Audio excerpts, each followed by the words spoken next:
When can child support payments be modified? I get asked this question quite a bit. The applicable statute is 1410-122, and essentially modification can occur under several circumstances. The most common circumstance is a change in income or number of overnight visits with the other parent that results in more than a 10% change in the support obligation that's due. That's considered a substantially continuing change in circumstances.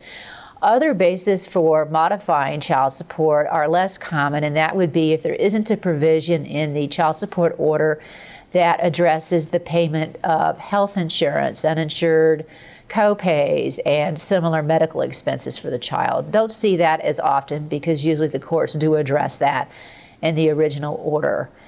Child support is based upon the gross income of the parties and also the number of overnight visits that the child has with each parent. That can become a source of dispute between the parties because if you have more than 92 overnights with your child, then that affects the child support that you pay, and that puts you on a different worksheet. So I see a lot of jockeying to increase the number of overnights because in theory that would reduce the amount of child support that you have to pay the other party. Other factors that go into the child support worksheet include health insurance premiums for the children. That's a factor that if you were paying health insurance premiums for the children, you get a credit for that on the child support worksheet. Another factor that is a source of a lot of disagreement is work-related and school-related daycare expenses. You get an adjustment for that on your child support worksheet. So if you are paying a lot more in daycare, that might be a basis to modify child support. Likewise, if your children have transitioned from needing basically full-time daycare to now they're attending school all a part of the time, that affects the amount of child support that is due and owing.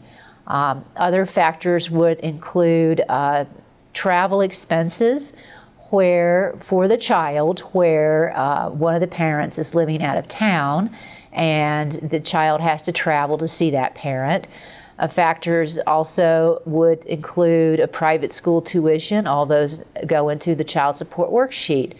You know, clearly children change and people's situations change through the years, circumstances change, and if it does result in a 10% or more change in the amount of child support that's due and owing, you have the right to file a motion to modify child support.